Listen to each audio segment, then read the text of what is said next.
Do you really know Columbus? When people talk about Columbus, they talk about the Buckeyes, the friendly Midwestern charm, and honestly, how you can still get a house without selling your soul, right? But let me tell you something, all this stuff that used to define us in the past, it doesn't exist anymore in today's reality. Neighborhoods that were hidden gems, they're packed to the brim. Traditions that used to define us have completely gone astray. In fact, I've got clients that moved here 2 years ago that were just saying, wait, what the heck is happening to the Columbus that I knew? From late night diners to the legendary Drive Bar, there's so many things that have changed that's going to make your head spin. So today we're gonna dive into the 20 things about Columbus that are just no longer true. And some of these things are going to blow your mind, especially if you're planning on moving here sometime in the future. It may even surprise you if you've lived here forever and just been untouched with everything. And we're gonna dive into all of that right now.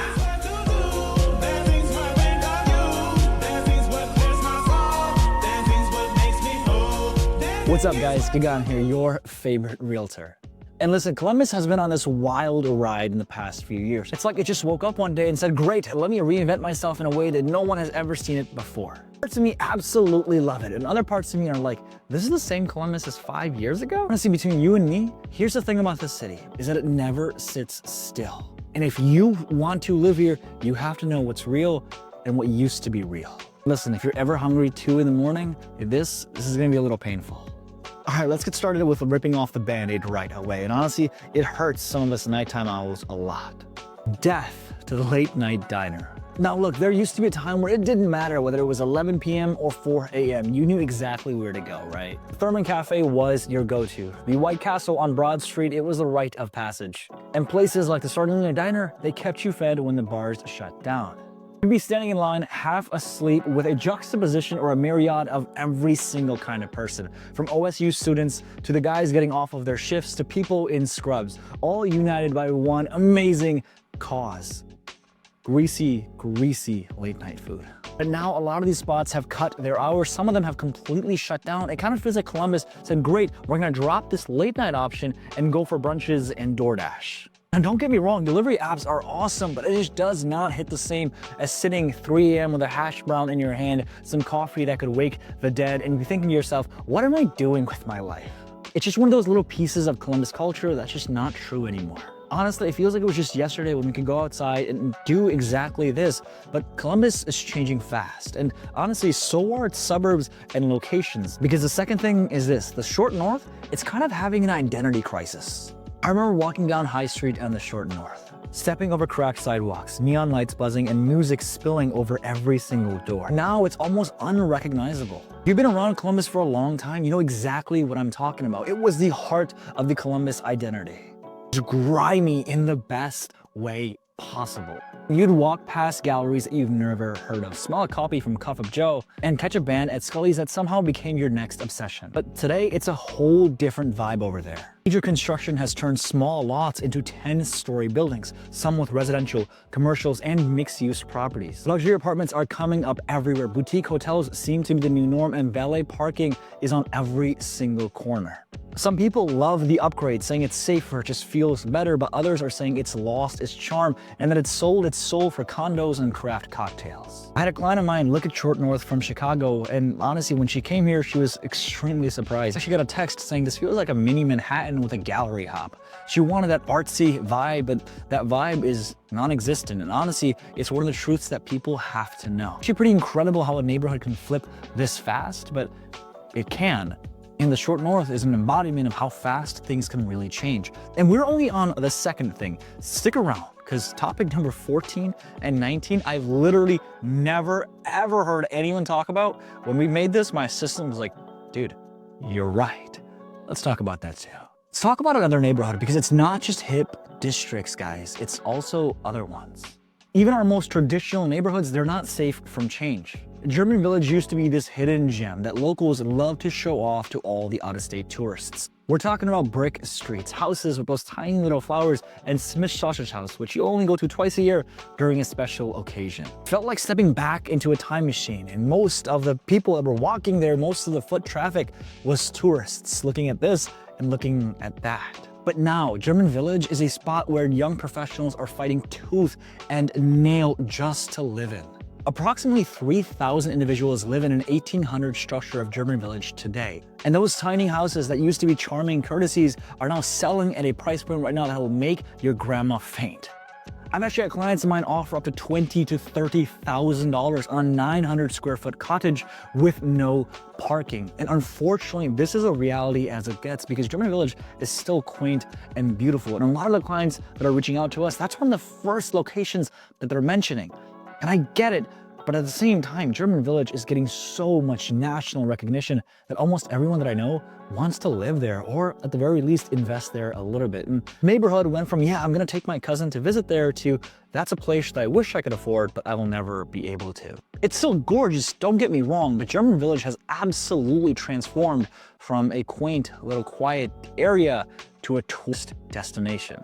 And unfortunately, for many of my clients that are looking to relocate to Columbus, Ohio, it has become one of the most competitive housing markets in the entire city. And you know, combining with this, I'm gonna tell you something that's gonna really hit close to home. I actually have a lot of cousins, siblings of mine that are just going to college. They love OSU because number one, they're getting in-state tuition, and number two, it's OSU. The biggest problem or shift that we're noticing right now is they're not able to afford to live in those apartments close by to OSU, as well many of their comrades and people in the past have done. It felt like a rite of passage. You live right there on Campus Corner, those areas around Lane Avenue where you're not actually living in the school, but close enough to it with cheap, affordable apartments where you can bring your friends to.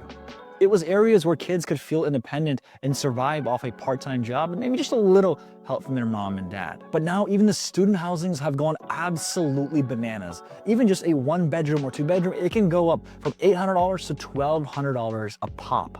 That's more than some people's entire rent just 5 years ago. I've had students tell me that they're literally relocating to Delaware or even Westerville because they cannot afford to live close by to OSU.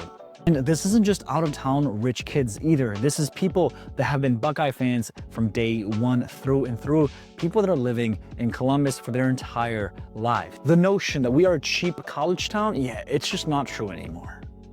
You know, speaking about housing costs, here's something that used to be a gospel in Columbus real estate.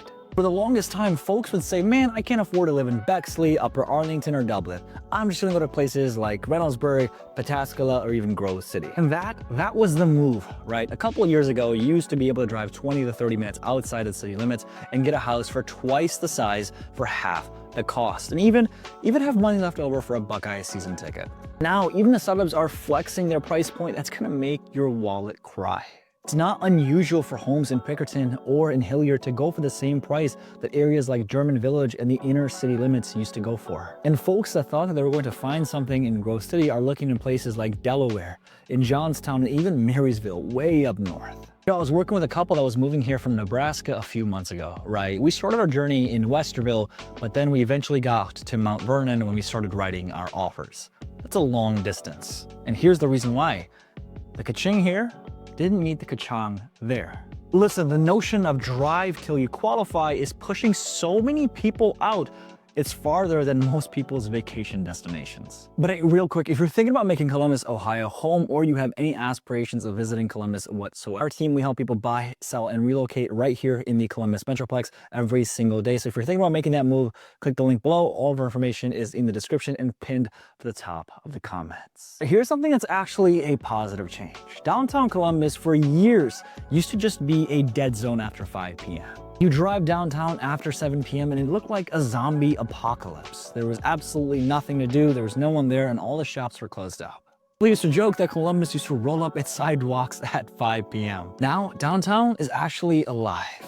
23 new restaurants have opened downtown this year, the most in recent years' numbers. You've got people living in those high-rises, people walking their dogs, folks just looking for some options for dinner, and honestly, a nightlife that doesn't require a 15 to 20-minute drive away. The Arena District is hopping on non-game nights, and the Scioto Mile, well, there's actually things to do there, and people enjoy the ambiance and the location. Listen, I'm gonna tell you a sentence that you would have never heard in Columbus 10 years ago, and it's this right here. It was said to me by a client of mine that moved here from Cincinnati for work. She said, Gagan, I thought I would have to go and drive 20 minutes out just to hang out with my friends, but I can do it right here. And that was her exact tone as well. That was exactly the same tone. But what's funny is people think that downtown Columbus is, well, it's dead. And to a point, if you compare it to major cities like LA, Miami, and Seattle, of course it is. But even things like Kansas City, for example, right, and other area metros that are similar in population, I would even compare it to Austin. I think we actually have things to do and people that enjoy doing those things. All right, look, the John Glenn International Airport used to be the punchline of every single conversation. I'm gonna tell you something that's crazy, all right? You ready? Folks would drive to Cincinnati or Cleveland just to get better flight options. The airport was small, there was limited routes, and kind of felt like this massive bus station rather than an international airport. The joke was this: yeah, Columbus has airports, but good luck going anywhere from it. The plans to build a new terminal in the airport, yeah, it's gone a long way in the last year. Obviously, as you know, I run in the Columbus Report, right, which is the fastest growing media cohort in the entire city of Columbus. And we actually talked about this prior, and people were going absolutely ballistics. Ballistic? Ballistic. The new terminal is going to cost $2 billion with a B. Listen, this isn't just renovation. This is Columbus saying you cannot laugh at me anymore. Even now, before the terminal has actually opened, flight options have absolutely exploded. Combine this with Breeze Airway making home to Columbus, and we're having so much more local flights for a lot cheaper, and people love to see it. We're seeing direct flights that used to require 2 nonstops, international options that actually exist, and honestly, we're seeing companies and airlines saying Columbus isn't just a step over location anymore. One of my clients that flies for work told me this: I haven't gone to Cincinnati in over 3 years, and it's been so refreshing just to fly out of my own hometown. And you know, combine this with another option. We talked about the air, let's talk about the ground. For years, COTA, or the Central Ohio Transit Authority, it was essentially invisible. COTA buses were something that you just never really thought about unless you had no other option. The routes were limited, the scheduled times were more of a suggestion than anything else, and the general consensus or way of thinking was this: why would I take the bus when I have a car? But things are transforming. The Link US Rapid Transit Project is bringing real bus rapid transit to Columbus, with dedicated lanes and stations that look more like light rail than traditional bus stops. I've actually had young professionals ask me where the BRT lines are going to be and if we can find any options nearby because they want to ditch their car payments. That is a statement that you have never, ever heard in Columbus, Ohio, and that's pretty big. But don't get me wrong, Columbus will probably never, ever be a city where people just completely rely on public transportation. However, the conversation has definitely shifted from who takes the bus to maybe the bus is an option. And honestly, that's a shift that I've never thought that I would see in the city. And if you think that's a big one, just wait. And you know, combining with this a little tad bit here as well, on Gay Street, they're actually building a walkable district. It's going to be 2 miles. I made a post about that on my Instagram. Here's the post right here. Take a look at it. But it got a ton of comments. If you're interested in learning more about that, just watch the video here. But if you think this is big, wait till we talk about topic number 14 and 17. Again, I've literally never heard anyone mention these ever in my life. And these are big, big things, especially if you're living in Columbus, Ohio, or moving to Columbus, Ohio. Remember when Easton opened up and it was the only option for Central Ohio shopping?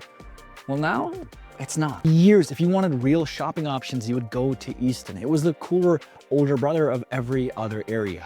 Outdoor walkway, restaurants, movie theaters, and stores that you just couldn't find anywhere else in Columbus. But now, Easton's got some serious competition, guys. Polaris Fashion Place? Yeah, it's coming up. Bridge Park has essentially created a brand new lifestyle that competes with Easton, and even the old dead malls are getting reimagined. The mall at Tuttle Crossing isn't just surviving, it's thriving with new reimagined concepts and entertainment options. And if you didn't know, Polaris Fashion Place actually just got sold to an investor. It was just purchased by O'Connor's Capital Group, and the company is planning on doing 3 major things: elevating it through leasing, active management, and continued focus on community. And just another hint in case you didn't know Columbus was growing, these guys have an under 3.27 million square feet of manufacturing space near Rickenbacker. 3 million. Back to the movement at hand, Easton isn't the only place that you have to look when you want a good shopping option. Listen, I still love Easton, right? They've got Indochino right there. That's where I get all of my suits from, and it's custom tailored, which is super cool. Indochino, sponsor this video, please. But besides the point, There's a lot of options now. And for my clients that are living in the west side and maybe just further up north or even down south, there's a lot of places nearby to them where they don't have to drive 30 minutes just to go to Easton. The whole Easton or bus mentality, yeah, that doesn't exist here anymore. This one might surprise a lot of long-term residents of Columbus, but you don't need to drive to Cincinnati or Cleveland for culture anymore. Columbus used to have that little brother complex when it came to culture and art. Sure, we had COSI and we had a few art museums here. But if you wanted world-class theater, world-class music, or a world-class exhibition, you had to make a road trip. Now the Columbus Museum of Art is holding travel exhibitions that could match and rival anything in Chicago. Yeah, I said it. The Ohio Theater is bringing Broadway shows regularly. Venues like Express Line and the Newport Music Halls, they're getting options that wasn't prevalent here a few years ago. We have film festivals, art walks, and cultural events that happen year-round. I had a client of mine move here from Boston, right? And one of the biggest things that she was nervous about was this cultural desert. 6 months later, and she's saying she's way busier here than ever in Boston, and it's also like 50% cheaper. And that's just not something that you would have heard about Columbus culture 5 years ago. The area around OSU used to have one demographic: students. And it made sense, right? You had college right there, you had pizza, you had cheap apartments, and everything else like that.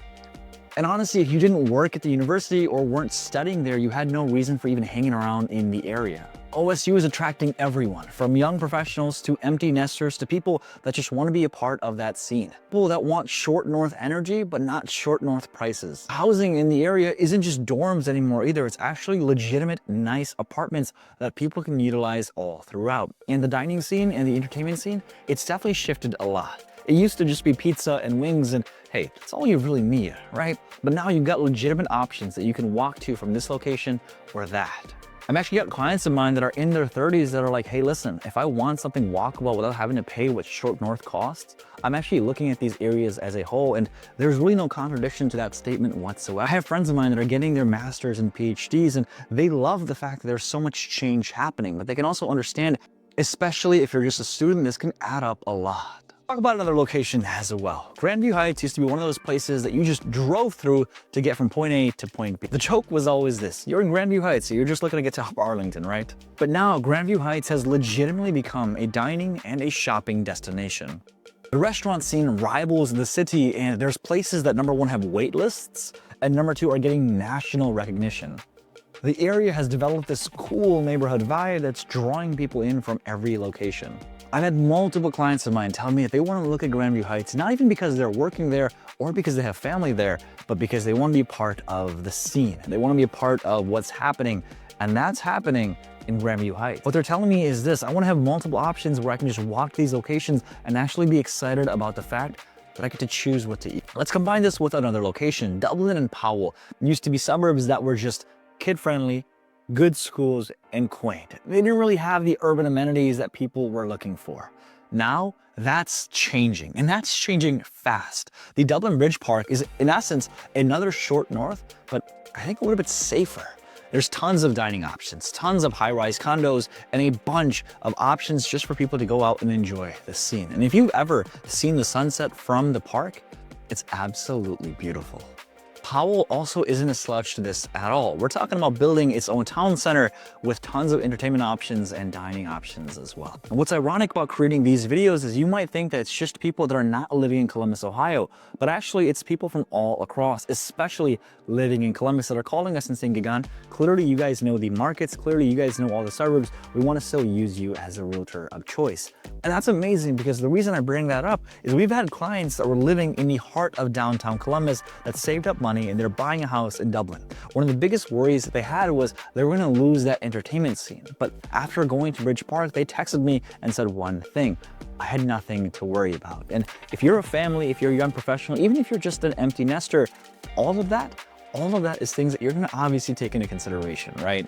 I'm going to combine this with something that honestly I don't even want to talk about, but I have to. Columbus isn't cheap anymore.